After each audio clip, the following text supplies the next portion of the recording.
My friend Paul lives in San Francisco with his wife Megan, and they are both religion teachers at Catholic high schools in the Bay Area. And I usually go to visit them about once a year because their youngest is my godson, Winston. And whenever we go, we always visit San Francisco. And if you've been there, you know how beautiful it is. But you also know that there are a lot of homeless people there. So you're often encountering homeless people when you walk the streets. And I was raised, and maybe you were too, that you don't give money to homeless people. I was taught that they could spend it on drugs or alcohol, and that would just put them in a worse position than they're in. And so the most loving thing to do was to greet them, but not to give. But my friend Paul always has loose bills and change in his pocket. And he's always giving to those people in need. And one day I asked him, Paul, I was raised that you don't do that because it could fuel addiction, and I noticed that you do. Can you tell me about why? And he said, Jesus asks me to give. When it comes to what they're going to do with it, I can't possibly figure all that out. If I put myself in charge of that, I'll never be able to give to anybody. He said, so I don't try to get into that. I just, when asked, give. And I felt such a relief, such a release, like suddenly what was hard became easy. But of course, it's a lot harder when what you're being asked to give is going to cost you dearly. And that's what we're hearing about in the readings today. These widows are giving their last bit of food, their last bit of money in their wallet. They're being asked to give not the extra, not the excess, but what they actually need. So it's one thing when Elijah, the homeless prophet, says to the widow, can I have some water? She's happy to oblige. Yes, here's some water. But then he says, can I have some of your last bit of bread too? And it's too much to ask, isn't it? Imagine a woman in that position being asked for that. But it's very clear when we hear that reading what Elijah is saying to her and to us. If you give your very last bit of bread, you are daring God to take care of you. You are daring God. You are saying, all right, you who know all things, you know that I don't have a backup plan.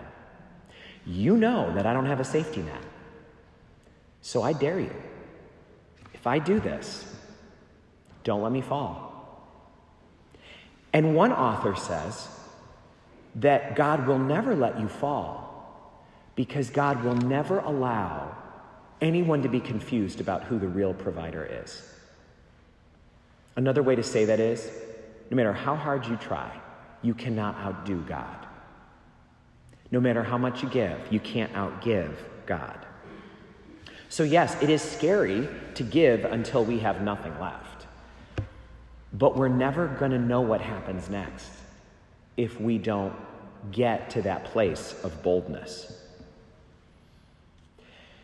In a parish in the area where I grew up, where I used to visit often, there was a very beautiful ministry for homeless men there. And it was very ambitious for a parish to run something like that. Somebody had donated them a house, and they had worked really hard to turn it into a beautiful nonprofit ministry.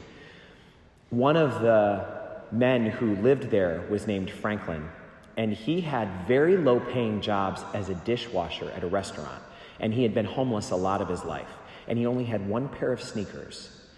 And his feet were always bruised and bloody because he was always standing in the same wet, rotted-out sneakers, and so he could never heal.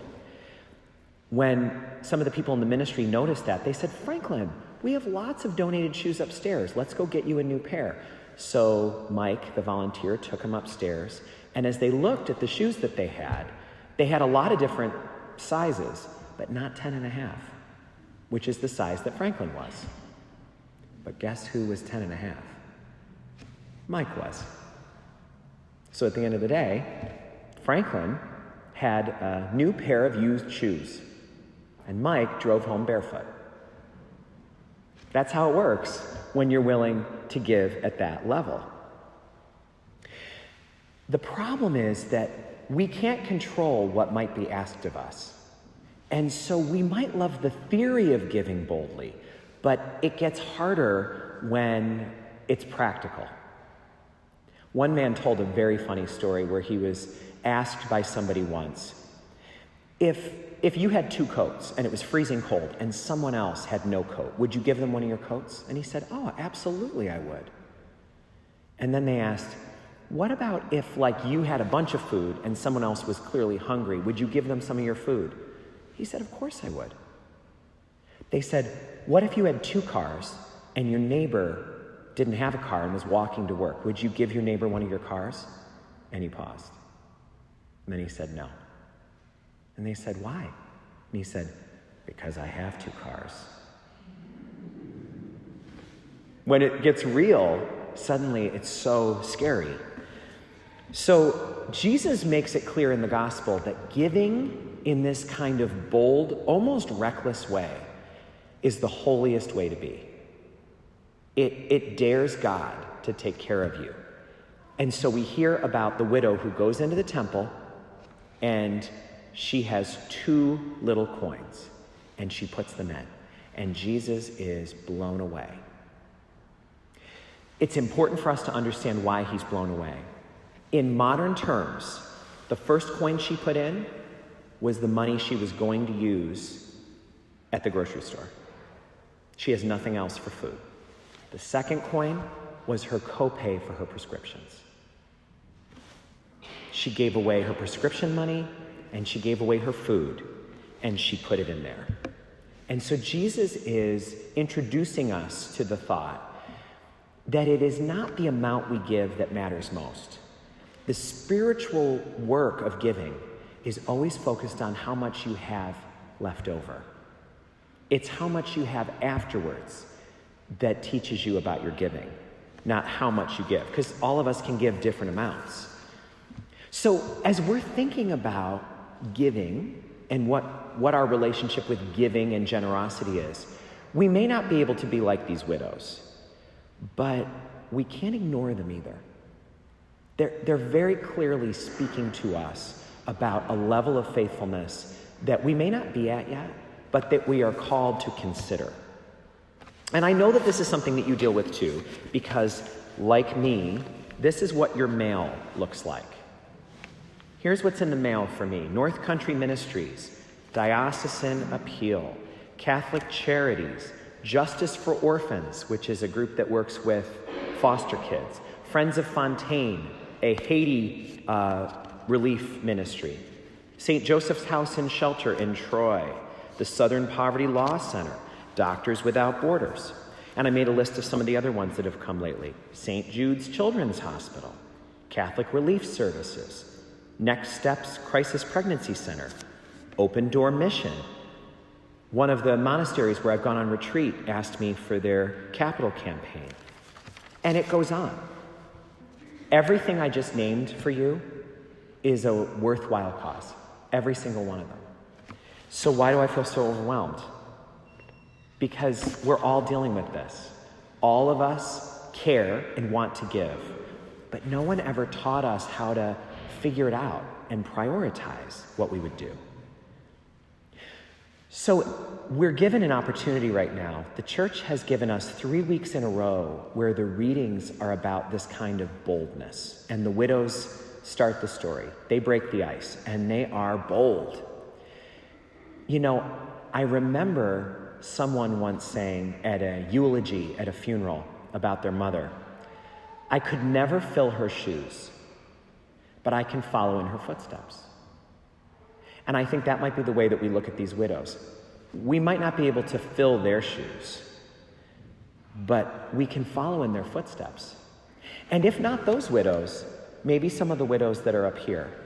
Because you know about some of the stories of generosity and giving and boldness that some of our parents and grandparents and ancestors have had. One of the things I'm doing now is reading through the history of St. Mary's Parish. There's a book from 1948 that some of you might have at home that's very good, and I'm reading through it, and I've also got a little history of St. Alphonsus. And I'm just in the beginning part, but one of the things at this St. Alphonsus history that really moved me was when they were building the first church for St. Alphonsus after having met in ramshackle places in the beginning. All of the French-Canadian families made an agreement with each other that they were going to remortgage their homes to build the church. Can you imagine how much boldness that took? They mortgaged their homes to build a church that they weren't going to own, they wouldn't have equity in, but it's what they believed in. So how do we maybe not fill their shoes, but follow in their footsteps? Maybe what we can do is think about the mail. If you've been having a little pile of this mail, this would be the right week to maybe look at it. And one of the ones that's important to me is the diocesan appeal as your pastor. That one's really important, but the other ones are important too. So maybe this is the week that we should be at least starting to lay the groundwork for praying about that, and then we can talk about it a little more next week. One thing I have to say is that the words of my friend Paul keep ringing in my ears. I can't be in charge of figuring all that out. What matters to me is that when people ask me, I give. So let's be brave and consider having the trust to see what happens if we really give boldly.